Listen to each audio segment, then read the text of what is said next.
Welcome, everybody, to Off the Cuff. I'm Adam Banks. Thank you for listening to Off the Cuff special edition episode talking about the NBA. So in the studio with me, I have Mr. Josh Bryant. Josh, how are you doing? Doing good. Thanks for having me again, Banks. I want to talk about, of course, the NBA draft that happened a couple nights ago.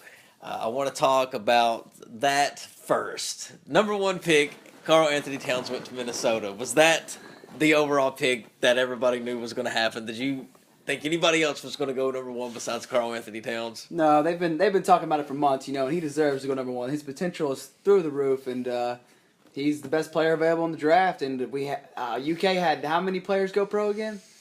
UK had 6 players go pro in the first round. And you don't have to hold up your fingers, Josh. Like, I don't know how many draft picks that Kentucky had in the draft.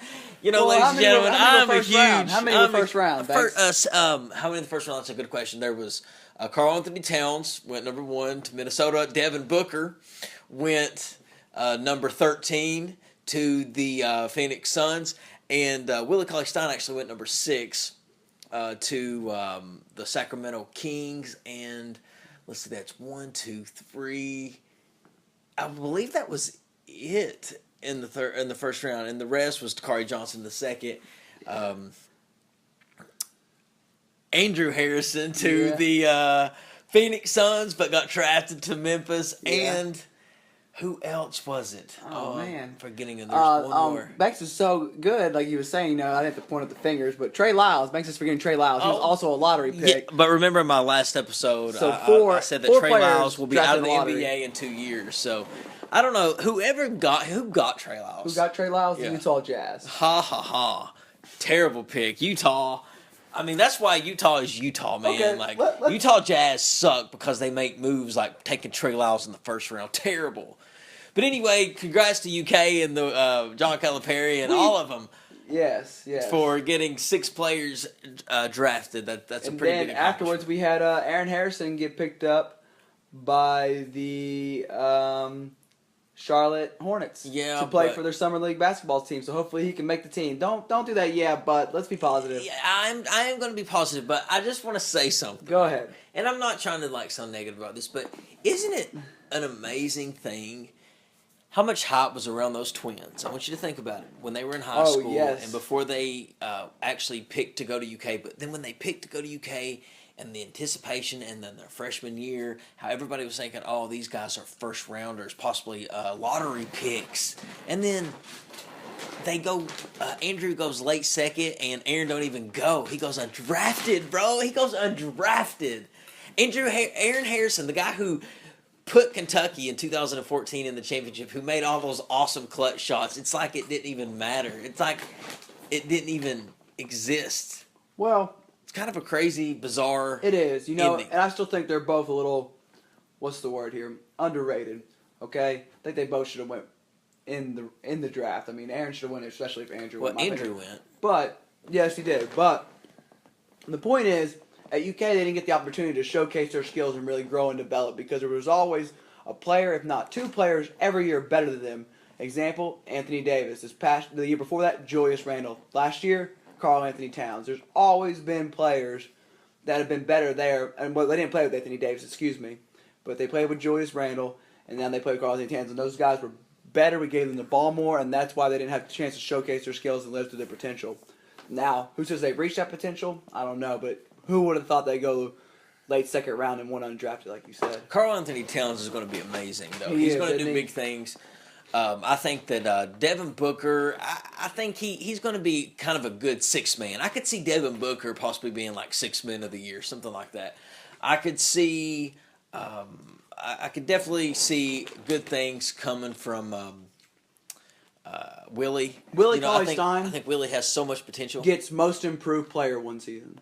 Yeah. Most improved player one season in his career because he works so hard. Yeah, well, I don't know. Willie is lazy, though, man. Is he, though? Oh, he's lazy. But it's only his 3rd year playing. He's still learning how to play. Yeah, because he was a football player before. Or what? Yeah, 4th year maybe? Yeah, he was played all 4 years, dude. He didn't start playing basketball until his senior year of high school. So 4 years, right? Yeah. So, yeah, he can, and he's playing for the Sacramento Kings. Oh, so wait, 5 including his senior year, excuse me. And he's playing for the Sacramento Kings. Not bad, Willie. 5 years basketball, and now he's a professional basketball player. So he's got a lot to learn, including hustle sometimes. Yeah, but I think Dakari will be in the D-League in a year. I think Trey Lyles will definitely be in the D-League in 2 years. I think that Andrew would probably be going to the D-League soon, and Aaron will be lucky to make it in the NBA for 1 year. I think that's how the rest of that will go. But, as far as, So you're saying these guys are as bad as DeAndre Liggins? Yeah. Okay. Yeah. The NBA, but there have been some amazing second-round draft picks that have gone on to be... Manu Ginobili went 57 out of 60. Dennis Rodman. Come on, people. Second round. What was his draft number? I don't know. But it was low. It was. Nobody wanted Rodman, man. But Rodman, look at the impact that he had in the NBA. Mm-hmm. Played with Detroit. Played with Chicago. Michael Jordan. Isaiah Thomas. Come on. Yes, some great players come out second round. They're hard to find. Let's talk about the Lakers for a minute since we're both fans. We chose D'Angelo Russell, and we're now... I'm happy with that. I am too, but we're now telling and confirming to our fans we're going to get a big man and free agent. Don't worry. Because we didn't take Joel Okafor. Yeah, well... I don't know, man. I didn't. I told you that we should have took Okafor, but it didn't happen. Agreed. Of course. So I don't know who to blame. They have a plan. Jeannie or Mitch. I don't know.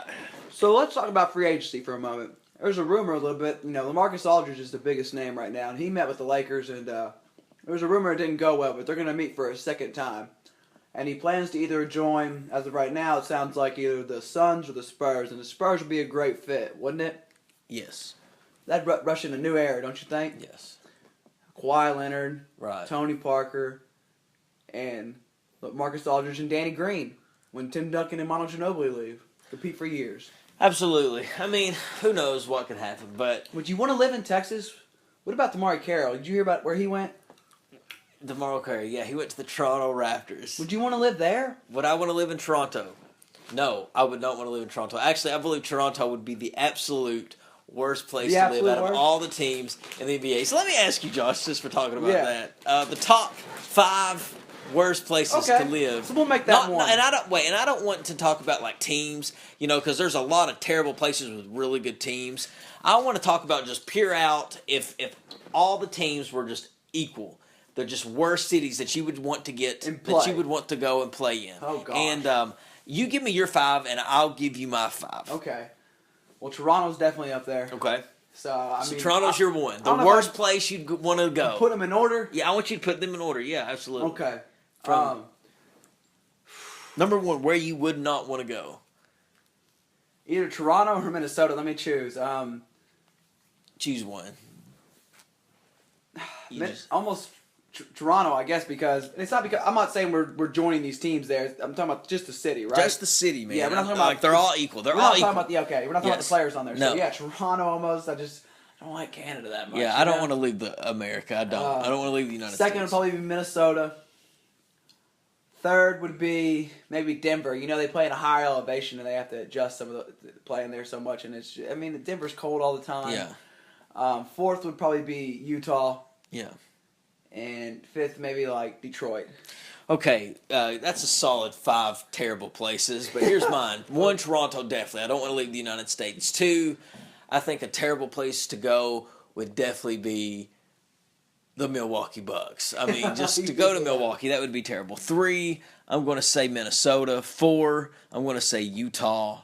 Even though Salt Lake is probably a really fun place. Maybe it ain't. I don't know. I don't know why I said that. It just sounds kind of fun, but that's still probably just Utah. I would not want to leave there. Yeah. And 5, dude, I'm going to say Detroit as well. I'm going to say Detroit. So we got a pretty close ranking there. Yeah, but some honorable mentions. Let me just say Cleveland is one of them. Yes, we forgot to mention Cleveland. Cleveland would be a terrible place to go, but I think the top 3 best places to play. Yes. If I had to pick, let's pick 3 teams. Okay. The best teams that we go based on the city. I'd go 1, I'd probably go Lakers. 2, I'm going to go Clippers. And 3, I'm going to go the Golden State or Sacramento Kings because I want to be in California. Okay. I'm going to go LA Lakers, New York Knicks. All the history. I love Madison Square Garden, the emotion. so much passion in that building. Okay. And then I'm gonna go. Almost maybe go with another California team. Let me scramble some thoughts together. I picked Sacramento, man. That was a solid third. I almost pick another California team just because of city. Or Clippers. I think I do choose the Clippers. Sure, why not? Yeah, because you're going to be in LA. Absolutely. But Josh, the NBA is coming to a close, man. It is, but it's been a fun season. It has. It's been a great season. We've seen a lot of things. The season's becoming more and more. The games are becoming more and more fast paced. It's more talent's more and more widespread, and the NBA is more exciting and better to watch than ever. This was the most watched NBA playoffs and draft, I think, ever of all time. Yeah. Definitely one, if not both. Yeah. I mean, basketball is on an all-time high right now. Yeah. Basketball, I think, for sure will pass up football. And You're correct. We talked about that. As America's favorite sport. I think it's only a matter of time. People think I'm crazy when I say that. And I think the Super Bowl will be still a huge event, and probably nothing will beat it in ratings. But I'm thinking like an overall ratings battle. Ratings, I think the season ratings basketball is just going to overtake it because the draft is so long in the NFL. It's like 7 days. The NBA draft has swag. Yes, it has the games, the players, the personalities. It's just got a lot of character and personality about it, and that's what this generation. That's a good way to describe it. They want something fun like that. So I just think that the NBA is definitely going to pass up football in the next 10 years. I mean, it's 5 years. 5 years. That's probably pretty agreeable. 5 to 7. I'm going to go 7. That's a good 5 to 7 years. Basketball will be bigger than football. I mean, I definitely could see that. And you know what? It's going to be even easier for us to enjoy it more because of all the UK players going pro, thanks to John Calipari. Yeah, I mean, oh man, we've been blessed these last couple 5-6 years. Spoiled. That's a good way to put Completely it. Blessed, correct. spoiled. We've just been like, when he leaves, I feel sorry for the man who takes his job. That's some big shoes to fill, isn't it? I mean, everyone can be replaced, but nobody's going to be able to do it like he did. And I think we'll get somebody, eventually, maybe not right off the bat good at UK, but Calipari is just going to be hard to beat. He really will be. But ladies and gentlemen, I want to thank you for listening to the show. The NBA shows was great, of course. And Josh, you're going to have to join Off the Cuff in more episodes, man, to talk about current events. Would you be down for that? Of course. We keep touching on this, and I'm excited to talk about more broad subjects and bring my thoughts and ideas to other topics. I would love to hear them, man. All right. Well, of course, my producer plays no music as I exit. Oh, here we go. Oh, and we got a new speaker in the studio, ladies and gentlemen. Tell us what you think. Yes. Listen to this bass. And thanks for listening. Go ahead, you finish it. See you, everybody. There you go.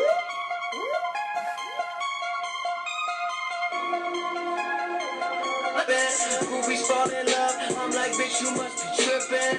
I'm just trying to fuck. Well.